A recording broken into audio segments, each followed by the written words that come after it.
वर्तमान को सोचने समझने के लिए और उससे हम लोग काम लेते हैं। लेकिन संसारी प्रपंचों को, संसारी चीजों को ये नहीं समझ पाते हैं कि क्या है। हम ही बनाते हैं, हम ही बिगाड़ देते हैं और हमें उसमें पड़ जाते हैं। अपनी बनाई हुई चीज में आप खुद फंसते हो। ये नहीं सोचते हो कि हमको किसने बनाया। ये सोचने लगो तब तो आपकी समझ में आ जाए।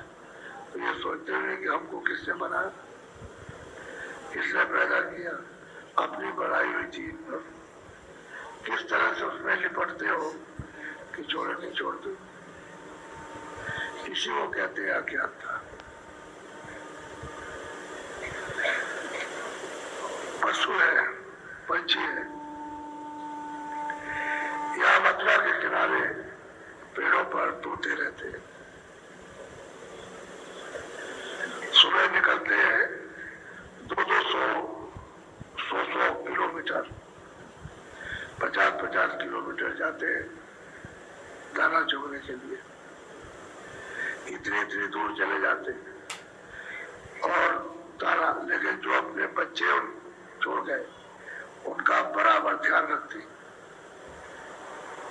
वो वहां दाना चुगेंगे, सब कुछ होगा और अपने अलग करके और ले आएंगे बच्चों को। और जहां जहां घोंसला है, जहां जहां घर है, उसमें सीधे जाएंगे।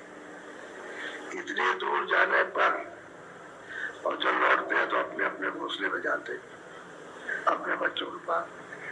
वो पंछी है, उनको कितनी याद रहती है। और आप बुद्धि रखने वाले मनुष्य तो सब भूल जाते हैं, सब कहते हैं। तो आपको क्या कहा जाए, मनुष्य कहा जाए, कुछ और कहा जाए। मनुष्य तो बुद्धि रखता है और पंछी होकर के अपना डेरा भी जानते हैं सब। तो कहते हैं भजन करो 8 जाओ। उसका तरह से जब आप सही मतलब समझ लोगे तो बुद्धि का सही उपयोग करोगे, और नहीं तो बड़ा। जब आपको भेद बताया, साधन भजन करते हो कि हमको भाई वहां जाना है, अपने घर में जाना है, रास्ते में ये मुकाम पड़ेंगे, ये टीके पड़ेंगे। मुकाम कहते हैं पढ़ाओ, विश्राम करने के पढ़ाओ।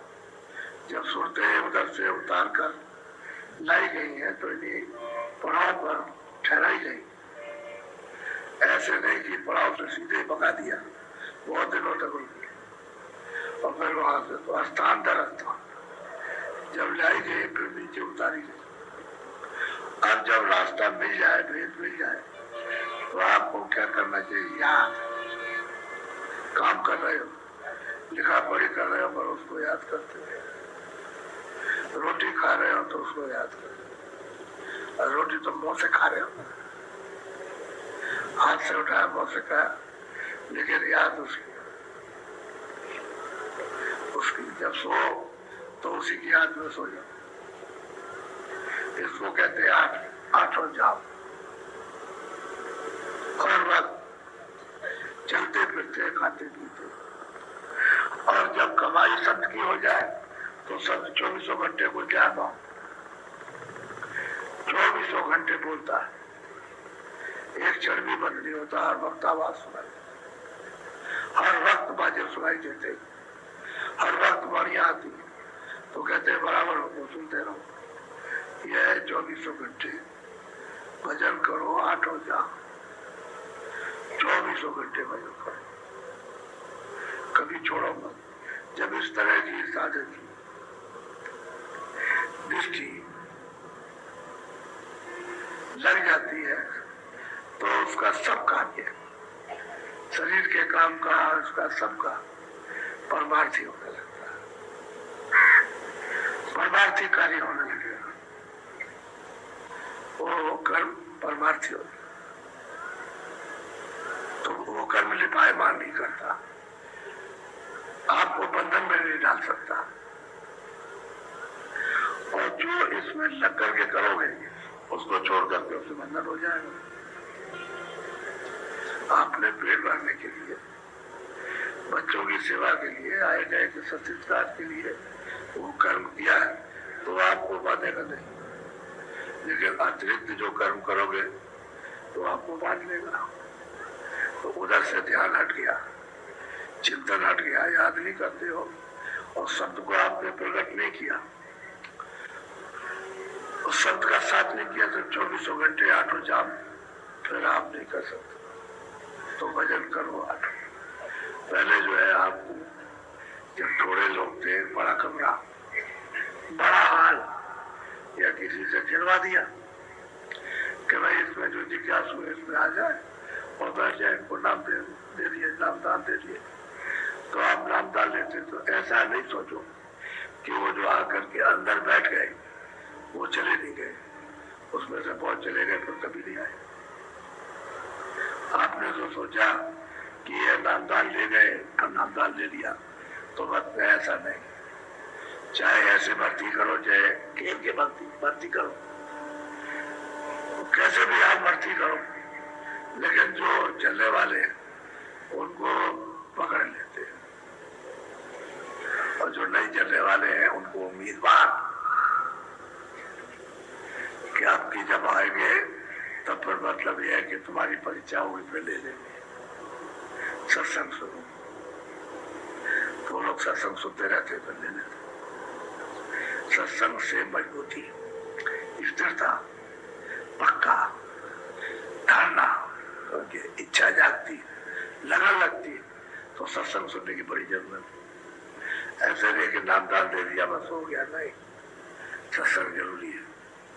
और फिर भजन, तो सत्संग से भजन होगा, और ऐसे नहीं तो कहते हैं कि भजन जो गुरु ने रास्ता दिया उसका भजन। जो जो आपको नामदान में जो बताया, जो युक्ति बताई, उसका भजन करो, इसको कहते हैं गुरु का भजन। दिया हुआ नाम भजो, वो तो अंदर का भेद बताया, उन्होंने अपना भेद तो कुछ नहीं कहा, वो तो स्थान स्थान का भेद, कि भाई ये ईश्वर का भेद है, ये ब्रह्म का भेद है, ये पार ब्रह्म का भेद है, ये उनका भेद, ये सच्चे, ये सत्पुरुष का भेद है, तो भेद बता। वो कहा मदद मैं करूंगा तुम्हारी, मैं यहाँ भी तुमको मिला हूँ, और जब तुम अंदर चलोगे तो उधर भी मिलूंगा, लेकिन यह है कि अंदर चलने के लिए हमारा तुम्हारा प्रेम हो जाना चाहिए। हम तुमसे प्रेम करना, तुम हमसे प्रेम करना, मैं तुम्हारा हो जाऊं, तुम हमारे हो जाओ, इसमें आसानी होगी। जब मित्र से प्राण मित्रता हो जाती तो जिधर हो जाता उधर हो भी जाता, जिससे प्रेम किसी से भी हो उधर जाएगा तो भी उधर चले जाए। ऐसे ही महात्माओं से प्रेम कर, तो उनके साथ जाने में तकलीफ नहीं, उनको लेने में तकलीफ नहीं, उनको पकड़ने में तकलीफ नहीं। अब प्रेम नहीं है, ना आप उनके साथ जाओगे तो आपके साथ, ना आपको पकड़ेंगे और ना उनके साथ। तो प्रेम, भजन करो, 8 हो जाओ। तो प्रेमी को फिर सत्संग जब सुनेगा तब फिर ये लगन लगेगी। तो पहले उसकी समझ में क्या आएगा कि नामदान क्या कहते हैं, ये तो ज्ञानी मंत्र थोड़ी है, कैसे मंत्र दे दिया तो ये मंत्र, ये नामदान है, आत्मधन का दान। उन्होंने भेद बताया कि खजाना गड़ा हुआ, अभी बैठ के तुम थोड़ा सा मदद करो, निमित्त मान, तो साथ देते खुद जाएगा, खोद लोगे और प्रकट हो जाएगा, फिर साधन करना। उसमें वो गुरु मदद कर देते, मदद करते, सहायता देते, तो फिर प्रकट हो जाता। अब घाट पर बैठ कर तो पूरी मदद करते, अगर खींचेगा नहीं तो सूरज चढ़ेगी, वो खिंचाई करते, तो शब्द में डाल करके खिंचवाते, तब ये सूरज चढ़ती है, नहीं तो ऐसे कैसे। और आप दिन रात बैठे रहो और गुरु की कृपा न हो तो इतना भी नहीं आएगा, कुछ नहीं सुन सकते। वो घाट पर बैठा करके सुनाते, क्योंकि तुम्हारे पास कर्म बहुत लगे, बहुत कर्म बेशुमार, वो तुम उनको अपने आप धो नहीं सकते हो। तो गुरु की कार्रवाई समर्थ है, वो सब कुछ कर सकते हैं। कर्मनाश करने का किसी को भी अधिकार नहीं है, क्योंकि उसके परे हो जाते नहीं। तो जो उसके परे जाएगा वो कर्मनाश करे, उसके परे नहीं जाएगा तो कर्म कभी नहीं नाश हो सकते। तो जब हम शरीर में बंधे हुए पंचभौतिक में, तो सूरत इसमें फंसी है, अब इससे नहीं निकलती, कैसे निकलेगी, इसी में फंसी। और इससे फिर इसमें फंस गया, ये भी तो जड़ चीज है, इनमें फंस गए, तो वहां से कैसे सिमटेगी, नहीं निकलती। लेकिन जब भजन करते हो तो धीरे धीरे धीरे धीरे वो सिमट करके करने आते हो, तो कहते हो हमारा ये सब शून्य हो गया, शून्य हो गया, इधर का कुछ ख्याल नहीं रहा। जब भजन पढ़ने लगता है और आवाज सुनाई देने लगती है, दिखाई देने लगता है, तो इधर का सब ध्यान टूट जाता है, सब भाग जाता है, उधर हो जाता है, तो सिमटाव होता है। जब सिमटाव होता है तो कहते हैं ये सब काम नहीं करते, ये बिल्कुल ऐसे हो जाते हैं जैसे मुर्दा, जैसे इनमें कोई जान है ही नहीं। अब चेतनता रहेगी तब तो एक बार काम करेंगे, हरकत करेंगे, और चेतनता नहीं रहेगी तो हरकत नहीं होगी, तो सिमटाव होता है। तो दोनों आंखों के जब सूरज सामने सिमट कर आती है, शरीर से मारो, शरीर के बाहर दरवाजे पर आ गए सिमट कर, और फिर यहाँ से फिर गुरु मदद करते, ताकि जब वहां मदद करते हैं तो सबसे सुनाई देता है, उसको पकड़ते हैं, दिखाई देने लगता है। तो जब ऊपर की तरफ जब चढ़ती है तो शरीर से अलग हो गई, उसका एक नाका है, यहाँ से यहाँ तक शरीर की हाथ बंदी है, इसके बाद नहीं। तो सूरज जब उधर हो गई तो उधर लिंग शरीर है, क्योंकि इसी में वो फिट है। स्थूल शरीर के अंदर में लिंग शरीर, और लिंग शरीर के अंदर में सूक्ष्म शरीर, और सूक्ष्म शरीर के अंदर में कारण शरीर। तो जब ऊपर से जब सूरत आई है तो उसने कारण शरीर कपड़े को पहना, और जब नीचे उतारी गई तो सूक्ष्म, तो त्रिकुटी में कारण, वहां इसको कारण कपड़ा पहना दिया गया, ऐसे चिल्ली डाल दी। लेकिन कुछ ऐसा नहीं मालूम हुआ कि कोई उसके ऊपर पर्दा पड़ गया, बहुत बारीक पर्दा, जैसे चश्मा लगाइए तो दिखाई तो सब देता, लेकिन सामने चश्मा लगा, ऐसे ही पर्दा पड़ गया उसके ऊपर में कारण से। जब सहतल कमल में आई तो वहां सूक्ष्म कपड़ा डाल दिया, अब उससे थोड़ा सा मोटा, वो बहुत बारीक था, ये उससे थोड़ा सा बारीक तो ये भी है। और जब नीचे उतारी गई सहतल कमल से नीचे, तो स्वर्ग वैकुंठ में इस पर लिंग कपड़ा डाल दिया, अब वो सूर्य ज्यादा मोटा है। और जब यहाँ पिंड में लाई गई तो चार कपड़ों में बंध रही है, स्थूल है, लिंग है, सूक्ष्म है, अवकाश है। तो अब उसमें अब वही कपड़ा इसमें आ गया, तीनों इस शरीर के। जब निकलेंगे तो बस अपना अपना छोड़ेंगे, ये छोड़ देगा फिर ऊपर में लिंग छोड़ देगा, फिर ऊपर में सूक्ष्म छोड़ेगा, और त्रिकुटी में कारण छोड़ देगा। जब कारण छोड़ देगा तो सूरज आजाद हो कर्मों से, चाहे पाप हो चाहे पुण्य हो, कुछ भी हो, कोई कर्म सबसे अलग हो जाए, तब गुणातीत हो जाएगा, ये सबसे परे हो गए। फिर वो जब परे हो जाएगी तो शब्द की धार में हो जाती है। इतने कपड़े कोई पढ़ सकता, और पार नहीं आता जाता है तो माफ नहीं कर सकता। वो भोगेगा, वो बच नहीं सकता।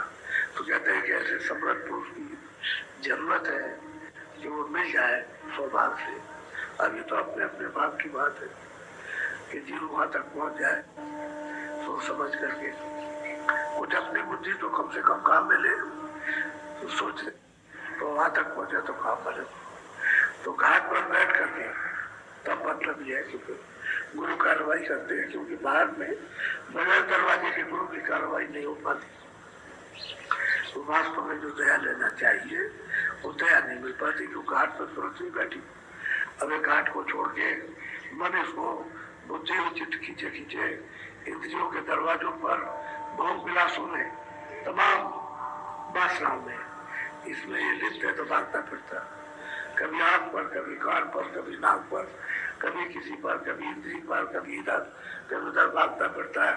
9 दरवाजे और पर चारों तरफ, तो स्थिर होता नहीं है, तो कार्रवाई नहीं हो पाती। जब उसको घेर के ले आएंगे और दोनों आंखों के सामने दिल पर जब उसको एकाग्र करेंगे, एकत्रित करेंगे, तो कार्रवाई।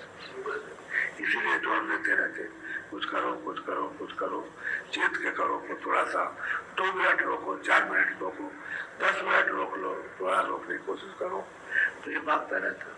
तो असल में बात यह है कि आप में भूख नहीं है, प्यास नहीं है, अभी दर्शन दीदार की, इस जगत से छुटकारा पाने की अभी आपके अंदर तड़प नहीं है, उसको पाने की प्यास नहीं लगी, उसी में देर होती।